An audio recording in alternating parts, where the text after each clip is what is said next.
6 months is more than enough for deciding such like disputes. Pakistan के अंदर जो कब्ज़ा होता है 99% ऑफ द टाइम कब्ज़े में या तो पुलिस मुलविस होती है या उनकी नॉट होती है, इलाके के DSP की भी हो सकती है, DPO की भी, नहीं तो कम से कम इलाके के SHO की जो है वो नॉट शामिल होती है। उसकी इंटेंट पे पूछा जा सकता है कि सर आपने अगर 6 माह गुजरे थे तो आप ये सूट डिसाइड नहीं कर सके, तो आपको इसको डे टू डे हेयर करना चाहिए था।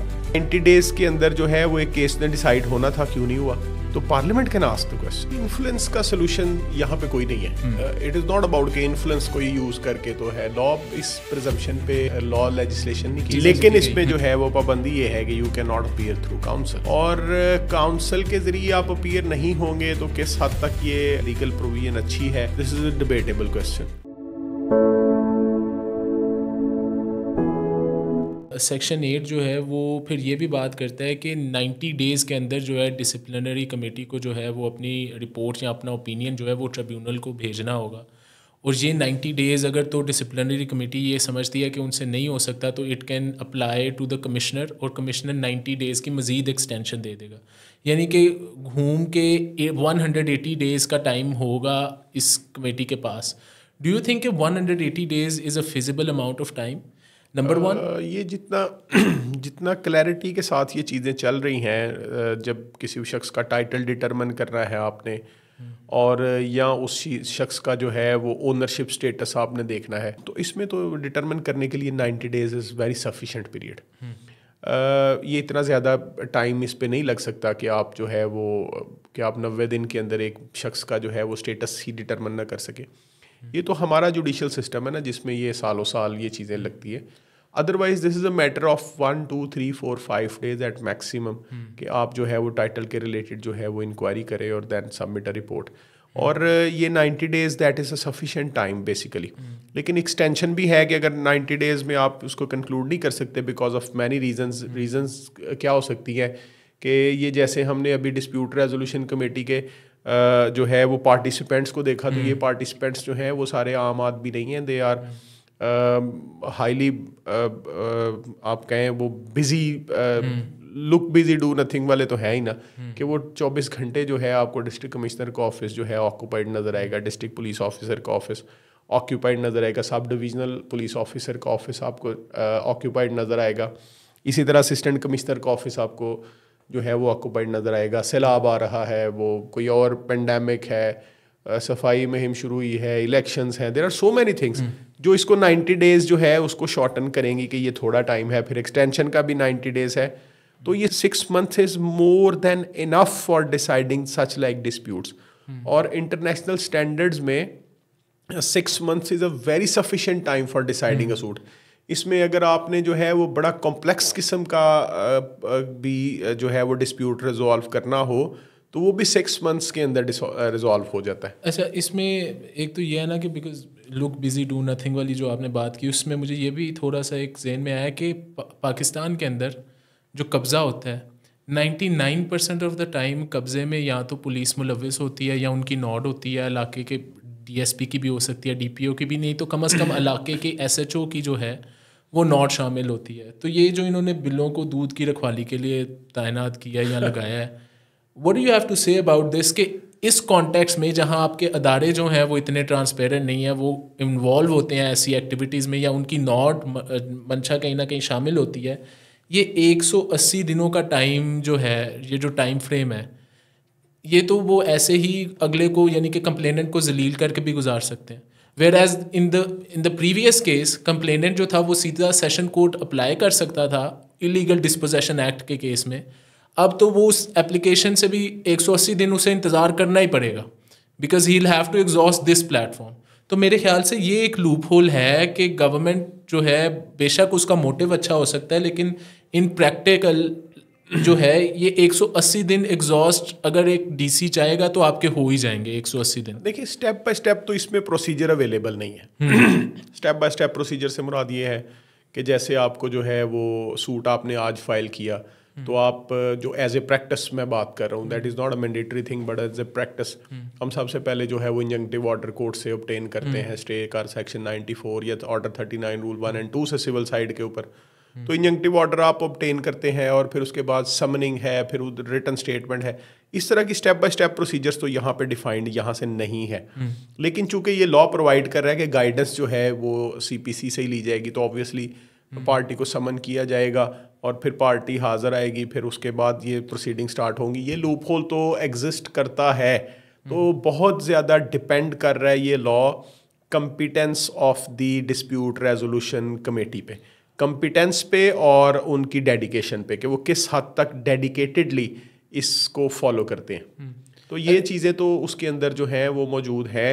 आप इसको जो है वो अगर ये कहते हैं कि सेट पैटर्न सेट करना चाहिए था, तो मेरे ख्याल से हो सकता था, लेकिन इसमें नहीं है। हाँ, एक चीज़ ये हो सकती थी कि ये जो 90 डेज़ है, 90 डेज़ के बाद अप्लाई करें आप कमिश्नर को, तो ये एक बड़ा मैकेनिकल लग रहा है कि you will apply to the commissioner और ऑटोमेटिकली वहाँ से 90 दिन की मजीद एक्सटेंशन आ जाएगी। इधर बेहतर ये होता कि कमिश्नर के ऊपर लाइबिलिटी ये की जाती कि आप इनसे शो कॉज नोटिस तलब करें कि why it has not been completed in the 90 days. ये तो इनहेरेंट जुरिस्डिक्शन में आता है ना। फॉर एग्जांपल अगर एक काम को करने के लिए लॉ ने टाइम फिक्स कर दिया, तो इसकी इनलार्जमेंट हो तो सकती है, but this is discretion and discretion is to be used in a judicious manner.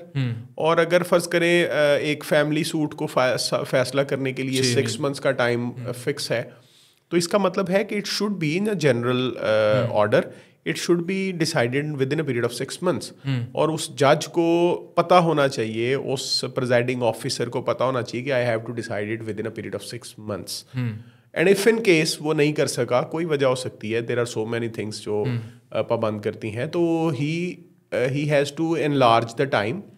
और एनलार्जमेंट ऑफ टाइम जो है उसके लिए उसको डिस्क्रिशन डिफाइन करनी पड़ेगी। और फिर उसको उसकी इंटेंट पे पूछा जा सकता है कि सर आपने अगर 6 माह गुजरे थे तो आप ये सूट डिसाइड नहीं कर सके, तो आपको इसको डे टू डे हेयर करना चाहिए था। There are so many things. लेकिन ये सवाल ये है कि who can ask this question. Contempt of court है तो कोर्ट इज द फोरम कि जो आपको जो है वो पूछेगी। Who can ask the court कि आपने ये 6 माह में क्यों डिसाइड नहीं किया? The commissioner. No, it not in this manner. इसमें नहीं कह रहा, वैसे मिसाल जो दी थी फैमिली कोड में, who can ask the court कि आपने ये 6 माह में क्यों डिसाइड नहीं किया? द जज, the senior, the parliament. Parliament अपनी कमेटी बना सकती है कि जो हमने लॉ लेजिस्लेशन में जो कवानीन बनाए, बेसिकली तो इन्फोर्स होना है कवानीन ने, तो वो ये कह सकते हैं कि जो हमने कवानीन बनाए हैं उन पर अमल दरामद क्यों नहीं हो रहा। मिसाल के तौर पे 90 डेज के अंदर जो है वो एक केस ने डिसाइड होना था, क्यों नहीं हुआ? तो parliament can ask the question. वो किसी को भी बुला सकती है। और अगर आपने डिपार्टमेंटल डिसिप्लिन और डिपार्टमेंटल इंडिपेंडेंसेस जो है वो मेंटेन करनी है, तो still parliament can ask the registrar of the Lahore high court कि आप जो है आपकी ये सबऑर्डिनेट जुडिशरी, ये रिपोर्ट है हमारे पास, वो इतने दिनों में ये केस को डिसाइड नहीं कर रही। तो this is a very standard norm, legal norm elsewhere in the world के जहाँ पर पार्लियामेंट्स जो है वो बहुत पावरफुल हैं। They ask the question to everyone कि आपने ये लॉ जो है वो इन्फोर्स क्यों नहीं किया और इन द स्पिरिट क्यों नहीं किया, जो स्पिरिट था हमारा जो इसके अंदर मेंशन था। अभी तक वैसे इस तरह की कोई खबर तो नहीं आई कि पंजाब ये जो protection of immovable property ordinance है इसकी कोई ओवरसाइट कमेटी भी बनाई गई हो, इवन दो कि इसे इन्फोर्स जो है वो कर दिया गया है। इसमें एक और चीज़ है, सेक्शन 8 सबसेक्शन 4 और सबसेक्शन 5, यानी कि इसमें ये कहा गया है कि सिविल कोर्ट के समनिंग के एख्तियारात होंगे और जो CRPC के तहत जो समनिंग के एख्तियारात हैं वो सारे होंगे इस कमेटी के पास। And it can also call the record from any court. ठीक है, तो what I wanted to ask you was कि would it not have been better कि इन लोगों को पहले ट्रेन किया जाता है इस चीज़ में कि सिविल कोर्ट किस तरह समन करती है, और इज़ देयर अ प्रोसीजर कि इनको ऑलरेडी पता होता है? नहीं, देखिए ये इसके लिए ट्रेनिंग की summoning procedure is not that complex कि इसके लिए कोई ट्रेनिंग ख़ास तौर पे की जाए। This is a matter of a day और 2 के जिस तरह से समनिंग का प्रोसेस जो है वो तो would it be the same के? और वैसे भी ये मिथ है कि जज को खुद सारे का सारा समनिंग प्रोसेस करना है। ये आपके ऑफिसर्स हैं जो करते हैं। आपने कभी हाई कोर्ट के जज को समनिंग के प्रोसेस को फॉलो करते हुए देखा है? उनका रजिस्ट्रार ऑफिस है वो समनिंग को फॉलो करता है, एंड दिस इज सफिशिएंट। जज just see whether proper notice summon has been served और नॉट। तो सर्व कैसे हो रहा है, कौन कर रहा है, वो जज का काम ही नहीं है। वो तो जो अलाइड एसोसिएटेड डिपार्टमेंट्स हैं, फंक्शनरीज हैं जुडिशल डिपार्टमेंट के, उनका काम है उसको जो है वो फोर्सी करना के जैसे नाजर तामील है हमारा, उसका काम है देखना कि तामील प्रॉपरली हुई है कि नहीं हुई, उसके बाद उसको कोर्ट में सबमिट करना, and he even can be held accountable कि आपने समनिंग जो है वो राइटफुली नहीं की। तो ये इतना बड़ा ट्रेनिंग का इशू नहीं है इसमें। एग्जैक्टिव जो है पहले भी कुछ कोजाई जुडिशल काम कर रही है जैसे रेवेन्यू रिलेटेड, तो उसमें उनको ये तजर्बा तो है कि समनिंग जो है वो किस तरह की जाती है और किस तरह से।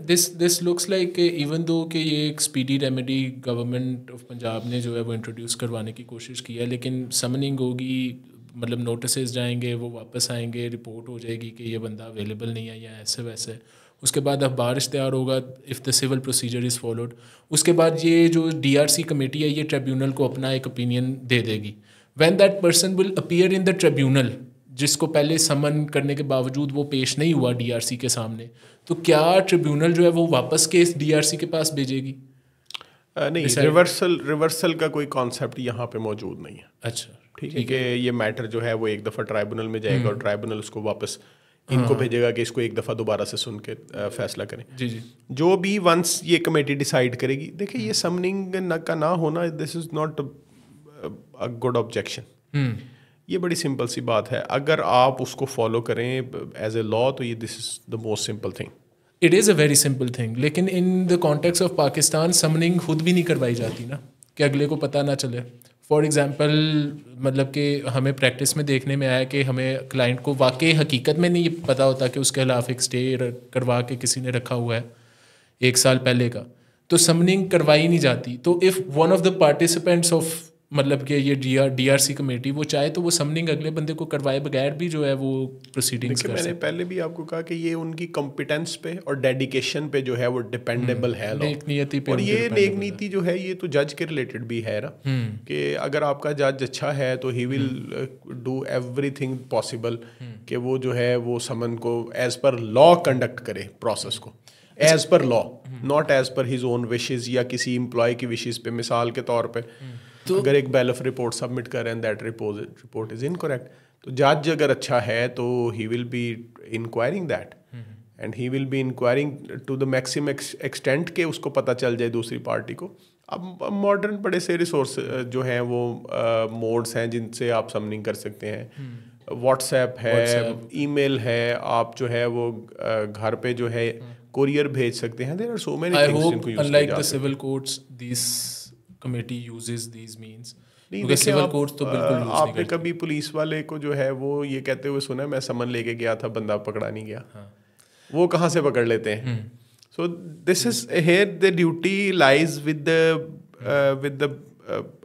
An element of comment. तो वुड दिस स्टेटमेंट भी करेक्ट कि ठीक है, दिस कमेटी की इंटेग्रिटी, इसकी नेक नीयती बहुत इंपॉर्टेंट है, लेकिन इक्वली इंपॉर्टेंट है पार्लियामेंट यानी कि पंजाब असम्बली की ओवरसाइट कमेटी, जो कि इनको भी इन चेक रखेगी कि आप जो है इस एक्ट को, ये ऑर्डिनेंस को, ये इन्फोर्स कर रहे हैं कि नहीं कर रहे। नहीं, ये इस तरह की मैंने बात नहीं की कि वो होनी चाहिए या इस एक्ट में है, इस एक्ट में नहीं है।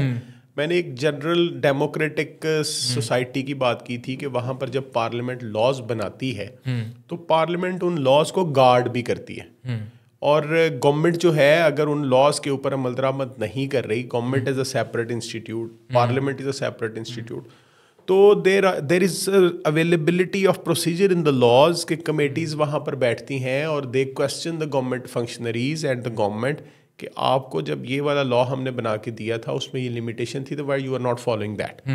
मिसाल के तौर पे जब इन्वायरमेंट लॉ के रिलेटेड जो है वो एक दफ़ा पार्लियामेंट ने लॉ बना दिया तो वो फंक्चुअस ऑफिशियो नहीं होती पार्लियामेंट, ठीक है, वो जो है वो उसको ओवरसी कर सकती है। And there are so many committees जो पब्लिक अकाउंट्स कमेटीज़ हैं, और भी बहुत सारी कमेटीज़ हैं जो कि फॉलो अप करती हैं।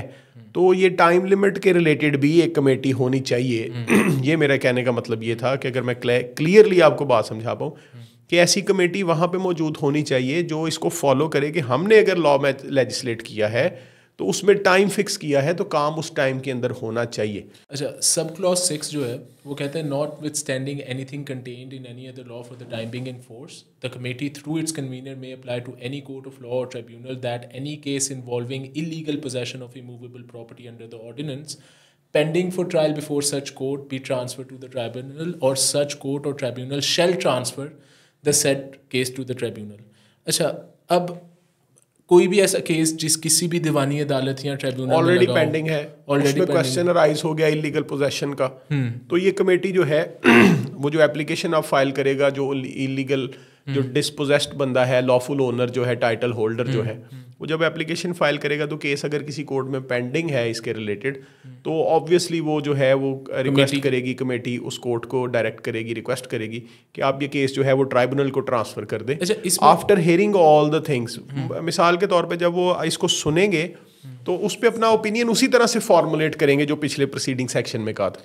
लेकिन इसमें यह है कि जो कमेटी जो ये DRC है, डिस्प्यूट रेजोल्यूशन कमेटी जो है, ये डायरेक्शन दे रही होगी उस कोर्ट को कि आप जो है ट्रिब्यूनल को केस ट्रांसफर करें, सिविल कोर्ट। तो अल्टीमेट फोरम तो ट्राइब्यूनल है ना यहाँ पे, अल्टीमेट और tribunal is a judicial forum in this case. लेकिन the question of illegal possession, specific performance के ऐसे केसेस जिसमें कॉन्ट्रैक्ट करके पार्शल अमाउंट पे कर दिया और कब्जा हवाले कर दिया हो, ऑलमोस्ट 100% ऑफ द टाइम उधर कब्जे का इशू आता है, और जो बंदा ओनर होता है जिसने प्रॉपर्टी बेची होती है वो कहता है कि मैंने इन्हें कब्जा दिया ही नहीं है।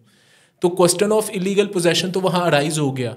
तो वो स्पेसिफिक परफॉर्मेंस का केस जो एक सिविल अदालत में पेंडिंग है, जिसके अंदर इलीगल पोजेशन का क्वेश्चन जो है वो अराइज हो गया, वो आप भेज देंगे ट्रिब्यूनल में, तो would civil court not be redundant? इसमें सिंपली अगर आप इसको जो है वो क्लैरिफाई, इसको सिंपल इंटरप्रेट करें तो this is the same sense कि अगर क्वेश्चन जो है वो इलीगल पोजेशन का राइज होगा तो it is a discretion of the tribunal under this provides section number sub clause 8। तो इसमें इस कोर्ट की जो, इस ट्राइब्यूनल की जो है वो डिस्प्यूट रेजोल्यूशन कमेटी की डिस्क्रिशन है कि वो कोर्ट को कहे कि आप इस केस को ट्रांसफर कर दे for the fair disposal under this act, disposal के लिए। तो वो फिर ट्रांसफर होगा फेयरली। ये इसकी इंटरप्रिटेशन आज के दिन यही है। लेट्स सी कोर्ट्स इसको किस तरह से इंटरप्रेट करते हैं आने वाले दिनों के अंदर। It would have been helpful कि अगर इस चीज़ को मज़ीद क्लैरिफाई कर दिया जाता कि ये जो स्पेसिफिक परफॉर्मेंस के केसेस हैं, इस तरह तो मेरे ख्याल से जो सिविल कोर्ट्स हैं वो तो खाली हो जाएंगी, because if you think about it ultimately favours the owner of the property, जिसने फॉर एग्जांपल अगर अपनी प्रॉपर्टी बेच दी है तो ट्रिब्यूनल में केस जाना उसको फेवर कर रहा है कहीं ना कहीं। इसका स्कोप जो है वो स्पेशल लेजिस्लेशन का थोड़ा कम है। आपका टाइटल जो है, अगर वो टाइटल आपके पास है ही नहीं या डिस्प्यूटेड टाइटल है, तो still you are not getting anything from the court, from this department. तो टाइटल आपका या आपकी ओनरशिप होना ये पहले लाजिम है। तो एग्रीमेंट टू सेल, जैसे आप स्पेसिफिक परफॉर्मेंस की बात करें, वो रेमेडी आपकी इंटैक्ट है। मैंने पहले कहा था कि that law has not been repealed. मैं वो बात नहीं कर रहा। देखना ये है कि क्या जो बंदा पोजेशन होल्ड कर रहा है वो क्या पोजेशन इलीगल है या अनलॉफुल है, या रिटेन कर रहा है, या जिसने ऑब्टेन की है पोजेशन वो अनलॉफुल है। अच्छा, कमिंग टू सेक्शन 8 सब क्लॉज 6, ये कहता है कि कोई भी, ये DRC के पास ये इख्तियार है कि किसी भी अदालत में किसी भी स्टेज पे कोई भी सूट जिसमें इलीगल पोजेशन का क्वेश्चन अराइज होगा, वो पेंडिंग है, तो DRC उसे डायरेक्ट करेगी कि वो अदालत जो है वो ट्रिब्यूनल को ये केस जो है इसका रिकॉर्ड सारा ट्रांसफ़र करे। अब given this sub clause 6, what I want to ask you is कि फॉर एग्जांपल अगर स्पेसिफिक परफॉर्मेंस का केस है, उसके अंदर 99% ऑफ द टाइम जिस बंदे ने प्रॉपर्टी सेल करके कब्ज़ा दिया होता है एग्रीमेंट टू सेल की बेस पे, वो कहता है कि मैंने इसे कब्ज़ा नहीं दिया, तो उस सिनेरियो में इलीगल क्वेश्चन, इलीगल पोजेशन का तो अराइज हो गया regardless of the validity of that question. तो उस केस में कोई भी बंदा अब ये अपना इन्फ्लुएंस यूज़ करके या ताल्लुक़ यूज़ करके अपने सिविल अदालत से केस जो है वो ट्रिब्यूनल को ट्रांसफ़र करवा सकता है और एक फेवर इस DRC कमेटी से फेवरेबल ओपिनियन ले सकता है। What do you have to say about that? देखिए, इन्फ्लुएंस का सोल्यूशन यहाँ पे कोई नहीं है। इट इज़ नॉट अबाउट कि इन्फ्लुएंस कोई यूज़ करके तो है। लॉ इस प्रिजम्पशन पे लॉ लेजिस्लेशन नहीं की जा सकती कि कोई शख्स जो है वो इन्फ्लुएंस यूज़ कर लेगा। ऑब्वियसली अगर वो इन्फ्लुएंस यूज़ करेगा तो वो सिविल कोर्ट में भी कर सकता है। तो this is not a point of determination के कोई इन्फ्लुएंस किस हद तक अफेक्ट करता है। बात ये है कि अगर इलीगल डिस्पोजेशन या इलीगल पोजेशन का क्वेश्चन, ये जो इलीगल वर्ड है ना, इसमें ये क्वेश्चन ऑफ फैक्ट है। तो अगर कमेटी जो है वो क्वेश्चन ऑफ फैक्ट के आंसर, इस आंसर पे पहुंचती है by probing in the things कि ये पोजेशन जो है वो इलीगल है, तो then it will call off the case from that particular court जहाँ पे केस ये पहले से पेंडिंग है, ट्रायल पे भी है या जैसे भी। तो फिर जब वो क्वेश्चन ऑफ फैक्ट को प्रोब इन कर लेंगे, और फिर वो इस नतीजे पे पहुंचेंगे कि हाँ ये पोजेशन जो है वो इलीगल है। मिसाल के तौर पे मेरे पास मैं कहता हूँ मेरे पास एक एग्रीमेंट है और एग्रीमेंट के मेरे पास विटनेसेस हैं, तो मुझे पोजेशन जो है इसने खुद हैंड ओवर की थी and a substantial amount of money has already been paid by me, तो this can not be concluded as an illegal possession. ठीक है। और अगर फर्ज करें मैंने एग्रीमेंट किया लेकिन मैंने पैसे ही दिए ही नहीं है, या कंसिडरेशन जो मैंने दी है वो सब्सटेंशिएट नहीं कर रही सर्कमस्टांस के साथ, तो देन जो है वो दैट इज अ क्वेश्चन जिसका आंसर होगा कि दिस पोजेशन इज इलीगल। तो ये question of illegality of possession या लीगैलिटी ऑफ पोजेशन जो है ये क्वेश्चन ऑफ फैक्ट है, ये कमेटी ने प्रोब करना है तो आगे बढ़ना है। Let's say very open to criticism clause is clause 7, sub clause 7 of section 8। ये कहता है कि party shall appear before the committee in person and appearance through a counsel shall not be permissible. जी, not every person is competent to present his case. हर बंदा जो है वो अपना केस, ज़रूरी नहीं है कि लीगल बात करे, लेकिन फैक्चुअली भी कुछ बंदे इस तरह के होते हैं कि वो अपना केस नहीं अगर आप इसका प्रोवाइजो भी पहले पढ़ ले तो फिर it will be very sufficient. Provided that if a party is unable to appear in person, the committee may on the written request of such party allow his appearance through electronic means और through spouse और a blood relative. तो इसमें options ये हैं कि या तो आप इन पर्सन हो सकते हैं एज ए जनरल रूल, और फिर अगर आप इन पर्सन नहीं हो सकते किसी भी वजह से तो you will be filing an application. Return request आप जो है वो कमेटी को करने वाले हैं, और फिर रिटर्न रिक्वेस्ट के ऊपर जो ऑप्शंस वहाँ पे अवेलेबल हैं वो आप इलेक्ट्रॉनिक मीन्स से भी आ सकते हैं, यानी जूम पे आ सकते हैं, व्हाट्सएप पे आ सकते हैं, जो भी डिजिटल आपके पास सोर्सेज अवेलेबल हैं वहाँ पे आ सकते हैं। और फिर या आपका स्पाउस जो है वो, अगर आप फीमेल हैं तो आपका हस्बैंड, अगर आप हस्बैंड हैं तो आपकी वाइफ जो है वो अपीयर हो सकती है आपके बिहाफ पे, या आपका ब्लड रिलेटिव जैसे वालिद है, भाई है, बहन है, मदर है, ये जो है लोग अपीयर हो सकते हैं on behalf of that person. Very good thing कि इसमें ये सारी चीज़ें, लेकिन इसमें जो है वो पाबंदी ये है कि you can not appear through council. और काउंसिल के ज़रिए आप अपीयर नहीं होंगे तो किस हद तक ये लीगल प्रोविजन अच्छी है, this is a debatable question. बहुत सारे केसेस ऐसे हैं जिसमें काउंसिल होने की वजह से भी कोई फ़ायदा नहीं हो रहा डिपार्टमेंट को, यानी वो लिटिगेशन को इतनी अच्छी नहीं चल रही, बजाय इस चीज़ के कता नज़र के दोनों तरफ से जो है वो काउंसिल्स अवेलेबल हैं, प्रॉब्लम्स हैं। लेकिन ये जो एज ए रूल इसको लेजिस्लेट करना, that is a little bit thinking more plus इसको आप क्या वर्ड यूज़ करेंगे इसके लिए कि इसको ये जो है इट इज़ ड्रैकोनियन। आई से दिस बिकॉज वो जो केसेस हैं उसमें ऑप्शन होती है एटलीस्ट एक बंदे के पास कि वो अपना काउंसिल कर भी सकता है और नहीं भी कर सकता। It ultimately gives it at the hand of the person जिसका मुकदमा है। मेरे ख्याल से इसमें जो है अगर एक्ट में अगर अटॉर्नी का वर्ड यूज़ किया जाए तो अटॉर्नी जो है उसमें लॉयर भी अपीयर हो सकता है, और फॉरेन जो जुरिस्प्रूडेंसेस हैं, जो लीगल सिस्टम्स हैं, उनमें अटॉर्नी जो है वो बिल्कुल एज इट इज़ वैसे ही काम करता है जैसे प्रिंसिपल खुद कर सकता है। मिसाल के तौर पे अगर आप किसी लॉयर को इंगेज करते हैं तो आपको फिर उसके बाद उस प्लेंट को लीगल रिप्रेजेंटेटिव ही फाइल कर सकता है, even you are not required to sign that plaint. ठीक है। और वो वाली चीज़ें जो हैं वो चूँकि हमारे सिस्टम में एलियन है, हमने पढ़ी नहीं, हमने इन्फोर्स नहीं की, और जब हम जाके कोर्ट्स में बात करते हैं तो वो भी बड़ी अजीब सी सूरत हाल बन जाती है कि कोर्ट उसको अप्रिशिएट नहीं करती बिकॉज कंसिडर कि ये तो चीज़ है ही नहीं है। तो प्लेंट तो साइन प्लेंटिफ ने खुद करनी थी, तो this is not the fact. Plaintiff ने खुद प्लेंट हर दफ़ा साइन नहीं करनी। ऑर्डर 4 कह रहा है आपको कि आपका जो वो जो है legal representative, even he can file a plaint on your behalf, and who is legal representative who has power of attorney, and what is the vakalatnama? Vakalatnama is actually a power of attorney जो आप किसी को दे रहे हैं। ठीक है। अच्छा, even like this is the more legal side of it. The common sense side of it is also like कि common sense में भी एक बंदे को हक ये होना चाहिए कि वो जिस बंदे को समझता है कि ये मेरा केस बेहतर तरीके से प्रेजेंट कर सकता है, रिगार्डलेस ऑफ द फैक्ट कि वो वकील नहीं है, वो उसका कोई दूर का कज़न भी हो सकता है, कोई भी बंदा हो सकता है, वो उसको पावर ऑफ अटर्नी दे और वो उसमें पेश हो। It places that person on the equal footing as the other person.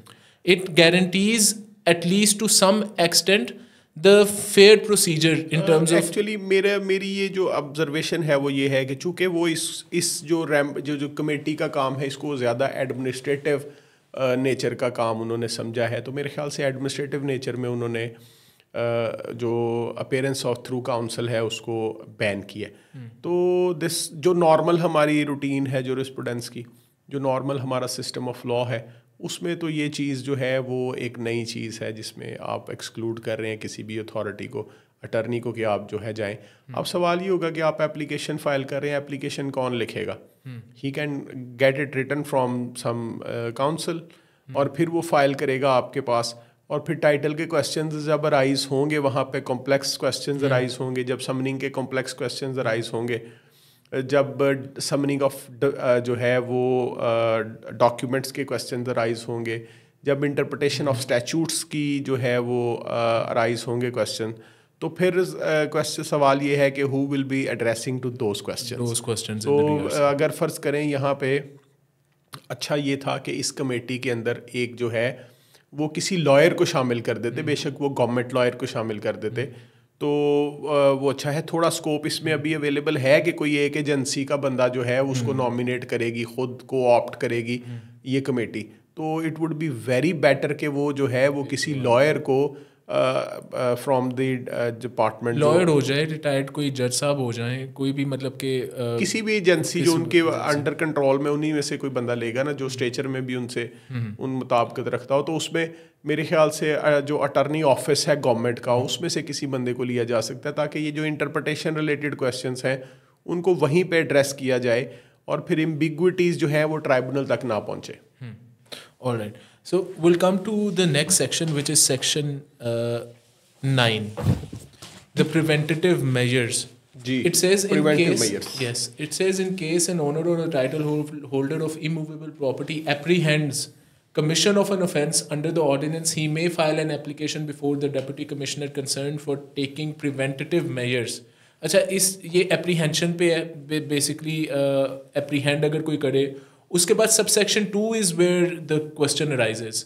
सब क्लॉज 2 जो है इसका वो ये कहता है कि on the receipt of the application under subsection 1 the deputy commissioner shall refer the matter to the committee which may call all the relevant parties in person, and after examining the relevant record and hearing the parties, pass such order as it may deem fit and appropriate, and such order may include taking reasonable and adequate surety or guarantee from a party concerned or sealing the property.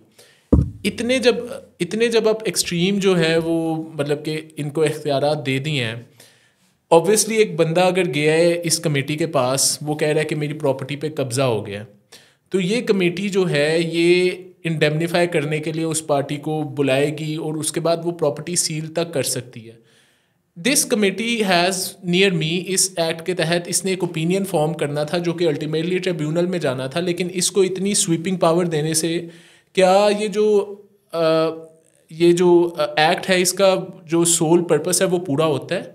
Number 1। Number 2, क्या ये powers misuse नहीं हो सकती इन terms of sealing the property? Misuse powers जो है वो हो तो सकती हैं, इसको तो रिबट नहीं किया जा सकता इस प्रोपोजिशन को कि क्या ये पावर्स मिसयूज नहीं हो सकती, बिल्कुल हो सकती हैं। एक्चुअली इसमें सेफगार्ड्स की कमी है, ये बात आप जो है उसको नोटिस करेंगे कि सेफगार्ड्स की कमी है। लेकिन ये जो प्रोविजन आपने पढ़ी है सेक्शन 9 का सब सेक्शन 2, ये सिमिलर है सेक्शन 94 ऑफ द CPC आपको अवेलेबल है। वो आपको कोर्ट को, सिविल कोर्ट को इख्तियार देता है कि वो किसी भी प्रॉपर्टी के रिलेटेड इंटरम स्टेज के ऊपर ऐसा ऑर्डर करे जो उसको सही लगे, जो मुनासिब लगे। तो ये जुडिशल डिटर्मिनेशन अगर इस तरह के क्वेश्चंस की हो तो ये हो सकता है, और ये कोई ऐसी प्रोविजन नहीं है जिसको आप क्रिटिसाइज करें सिर्फ इस ग्राउंड पे कि ये मिसयूज हो सकता है। वाकई हो सकता है, लेकिन provision itself it can be used in a very positive manner as well. But the civil court के पास ये इख्तियार होता है कि वो किसी प्रॉपर्टी पे स्टे दे दे, ये वो। In terms of sealing the property would not be of any good use to either of the person, regardless of के कौन सा बंदा राइट पे है। सीलिंग द प्रॉपर्टी जो है, एक चीज़ तो ये है, एक चीज़ वो है कि जिस बंदे ने वो प्रॉपर्टी ऑक्यूपाई की है वो बंदा तब तक तो इनोसेंट होगा ना, unless he is proven guilty. ठीक है, तो ये इनोसेंट अंटिल प्रूवन गिल्टी और उसको बाहर निकालना और ceiling the property, how do you see it in terms of the innocent until proven guilty वाला प्रिंसिपल? ये है कि वहाँ पर झगड़ा हो जाएगा और कत्लो गारत हो जाएगी, तो you are left with no other options. और यही आज से पहले भी कई सौ साल से मैजिस्टेरियल लॉ यही चल रहा है सीआरपीसी का, कि अगर कोई इस तरह का डिस्प्यूट है इमूवेबल प्रॉपर्टी के रिलेटेड जिससे जो है वो पीस डिस्टर्ब हो सकता है सोसाइटी का, तो you can invoke the provisions of 145 of the CrPC.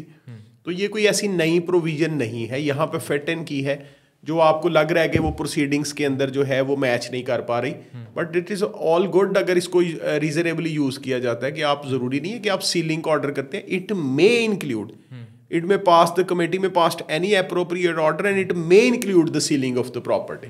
तो ज़रूरी नहीं है कि आप सीलिंग ऑफ द प्रॉपर्टी करते हैं, बल्कि बड़ा वाइडर स्कोप है, आप उसके रिलेटेड जो है वो कोई स्पेसिफिक डायरेक्शन पास कर देते हैं कि इसकी पोजेशन में कोई इंटरफेयर ना करे, ठीक है, या पोजेशन जो है उस पर कोई गार्ड आप अपॉइंट कर देते हैं। तो these all are the open options in this scenario.